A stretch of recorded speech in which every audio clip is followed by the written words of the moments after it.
Joo, niin kuin näkyy, niin hakevarasto on aivan tyhjä. Se on tarkoituksellakin ajettu. Siinä oli vähän noita tankopurkaimen lapoja, piti korjata, niin helpompi tehdä, kun se on tyhjä. Mutta tää on kuulkaas oikein oiva tilanne nyt testata sitten uutta hakkuria. Ja kuinka se toimii ja minkälaista haketta se nyt sitten tekee. Niin pannaan tosta toisessa traktorissa onkin kärry perässä, niin Valtraan vielä toi maakärry perään, niin sitten muuta kuin vaan odotellaan hakkurikuskia.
Noniin, tutun näköinen mies ja tutun näköinen auto, mutta nyt on vähän erivärinen hakkuri päällä. Joo, morjesta vaan kaikille. Me tässä nyt vaihdettiin kesla sitten vähän toisenlaiseen laitteeseen, eli tuli tämmönen heisohakki, saksalainen hakkuri, ja se tuossa toukokuun aikana asennettiin sitten paikalleen, ja on tässä nyt vähän tehty, että onko se 1000 mottia hakattu. Niin. Ja nyt tultiin tähän sitten niin, naapuriin, juu. vähän niinku promokuvauksiin. Niin, vaikka semmoseen juu, niin Joo. toi. Tää on rumpuhakkuri ja syöttöpöydän leveys on, jos nyt oikein muistan, niin 870 ja korkeus suurin piirtein sama. Ja siitä menee kerrasta läpitte 500 puu, ja sitten jos on niin kuin tyvessä niitä klontteja, niin siitä menee 800-nenkin läpitte, mutta se niin kuin mälvää sitä, se pyörähtää sinne se loppu sitten. Se ei mene niin kuin suoraan, kun tuo rumpu ei ole ihan niin korkea, mutta kyllä se sen syö. Paljon keslasta meni?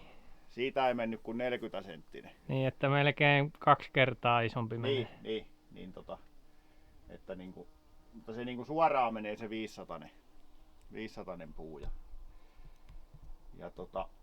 tää on sillai tää projekti tehty, että tässä näkyy nyt vielä tää Kesla on tässä sen verran niin kuin tää apurunko.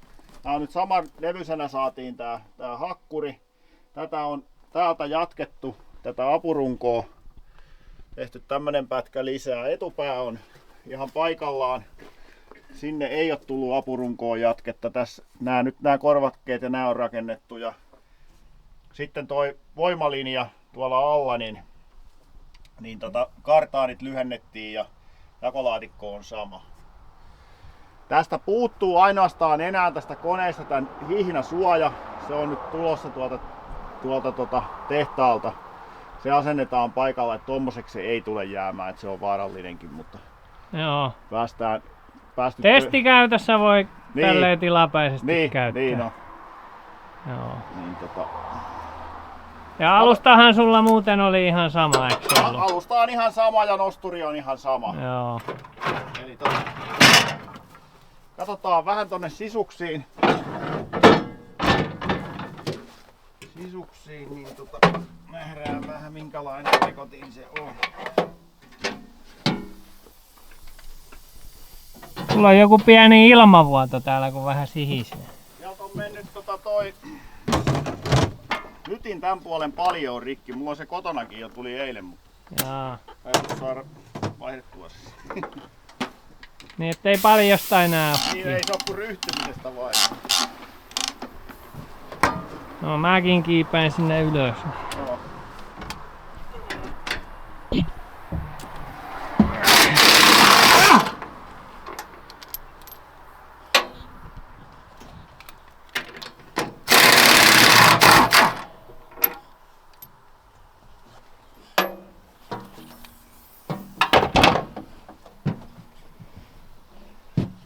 Täällä on tämmönen käsipumppu, millä saadaan toi rummun kansi sitten aukeen.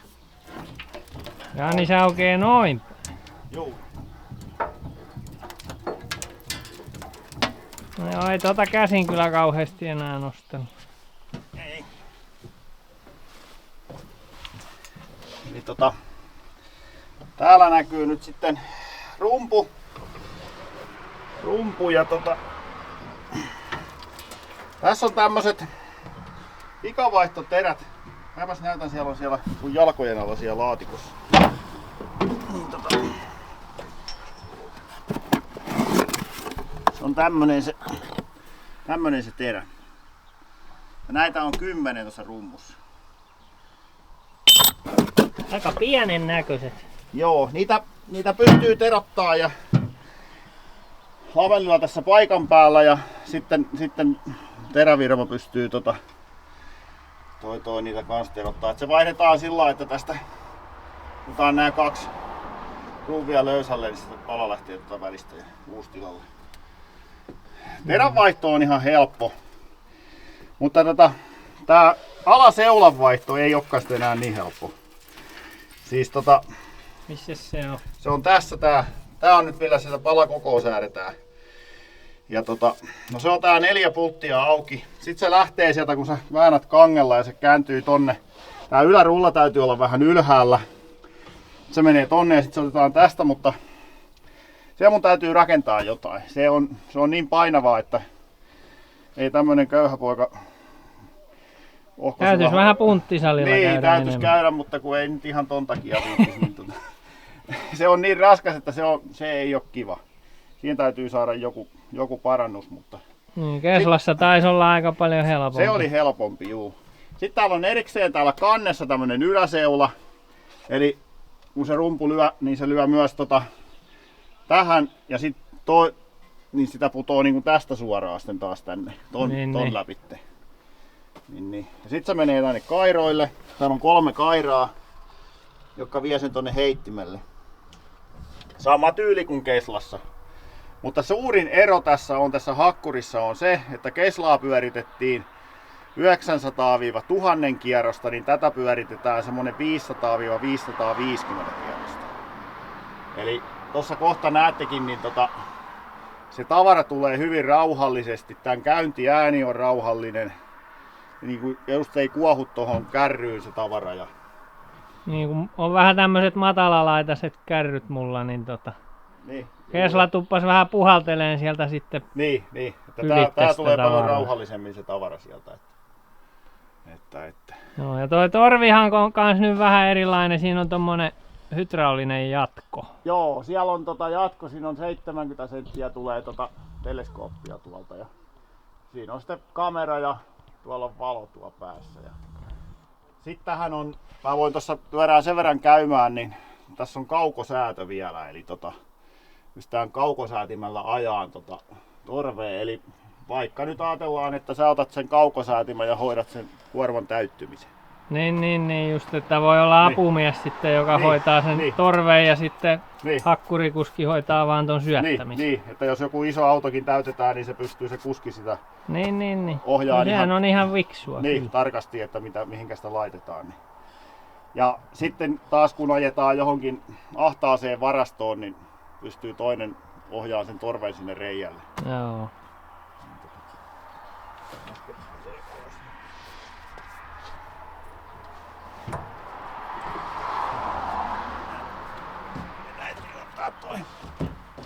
Yksi tuosta välistä pois.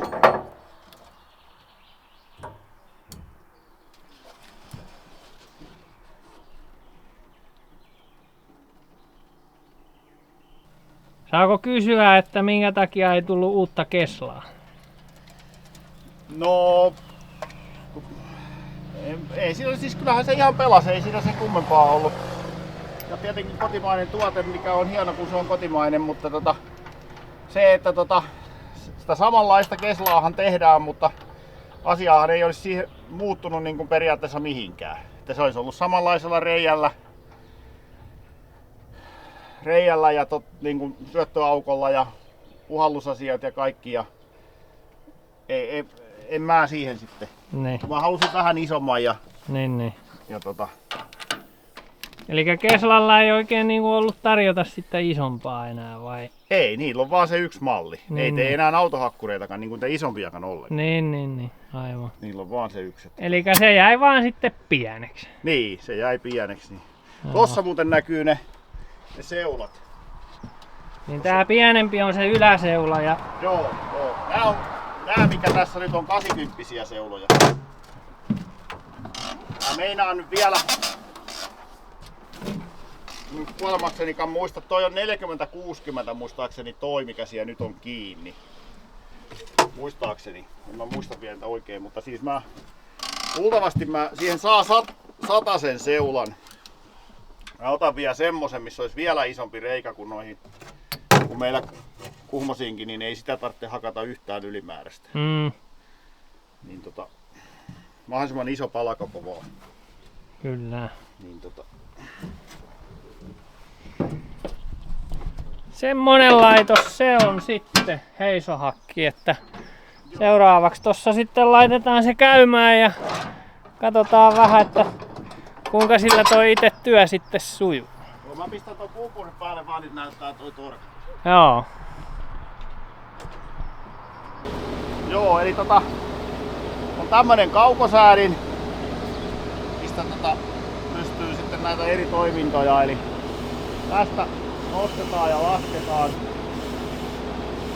Ja sitten on lipan säätö. Lippaan vielä muuten saa sen lisävarusteen. Eli nämä laitetaan siihen lippaan tonne alareunaan, tuo näkyy noin ruuvinreijät. Näistä. Ja kun tää laitetaan, se tulee niin kuin näin sinne.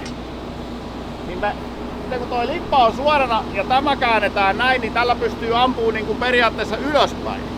Joo. Eli jos on matalasta ovesta täytyy saada ylöspäin tavaraa, niin tää pistetään sitten tohon torven päähän. Niin.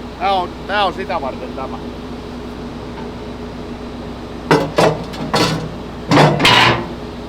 Elikkä se on noita vähän niinku noita pienempiä paikkoja Ei pienempiä varten varastoja, sitten. että sillä saa kyllä tosi matalaankin sitten laitettua sitä tavaraa. Ja sitten oli tää jaske on tässä. Tää zoomilla tekee ja sitten tässä on tää kääntö sitten. Ja tietoista hydrauliikasta sen verran, eli tässä on nyt 3 pumppua. Eli on nosturille säätötilavuuspumppu, joka käyttää nosturia, se on tuo auton jakopäässä. Sitten on autossa on vaihdelaatikkossa pumppu, joka käyttää sitten torven toimintoja ja sitten ton syöttöpöydän niin kuin paketointia, eli kun lähdetään työmaalta pois, niin nostetaan se ylös. Ja sitten on 3. pumppu on täällä. Eli tämä hoitaa sitten noita syöttömattoja, eli täällä on näitä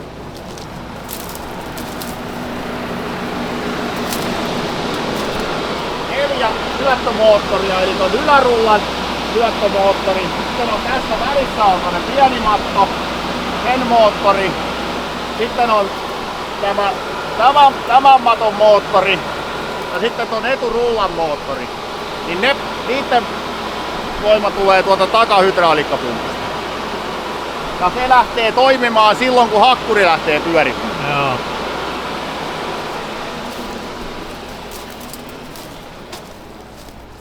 Sitten vielä rasvauksesta sen verran, eli täällä hakkurin rasvaus hoituu tällä. Ja sitten tuolla on toinen rasvauslaite, siitä jäi siitä mikä hoiti ennen Keslan rasvausta ja nosturin rasvausta, niin nyt sille jäi tehtäväksi enää hoitaa nosturin rasvausta.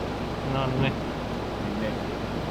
Ja tämä jäähdyttää sitten tätä hakkurin puolen öljyä, eli säiliöä tossa. Ja sitten tuolla on noin muut puhaltimet, niin siellä on sitten sen puolen hydraaliöljylle jäähdytys ja sitten sille jakolaatikon öljylle on jäähdytys. Joo. Eiköhän siinä tullut aika kattavasti kaikki, niin Joo, ei mitään pistää nyt pyöriin. joo.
Hyvä systeemi, kyllä saa kärryn meinaa kyllä ihan täyteen.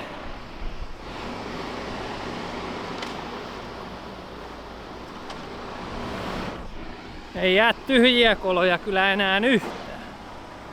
Ainut mikä siitä puuttuu semmonen nappi, mistä saa kuljettajalle infottua, että nyt olisi kärry täys, niin tietää lopettaa tuon syöttämän.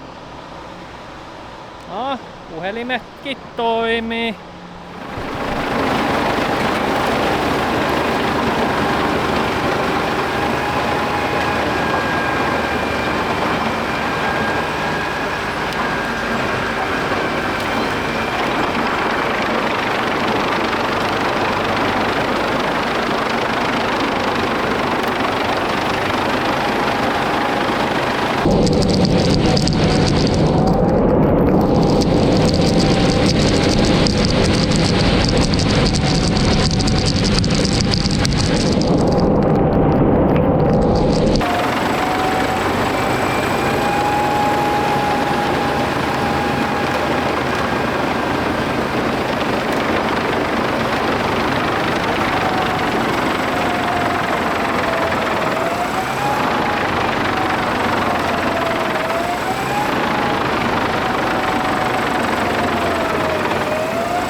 Sillä homma käy.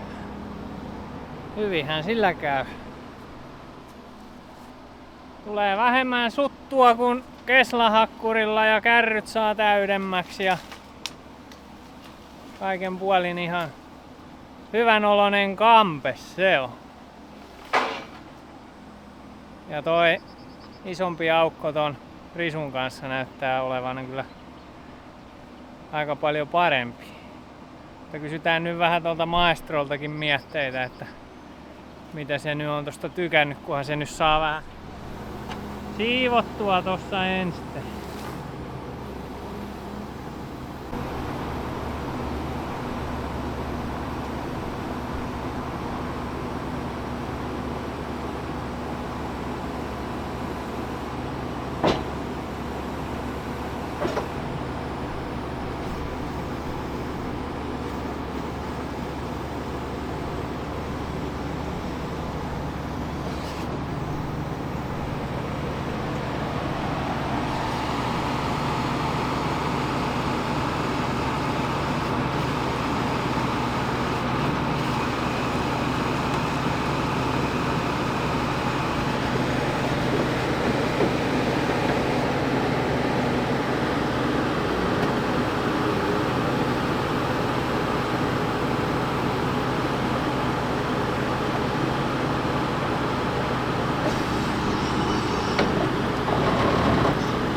No miltä se nyt tuntuu? Kyllä se siitä pikkuhiljaa, kun 10 vuotta on tehnyt, niin kai sitä sitten taas jotain voisi tulla. Niin. Katsotaan nyt.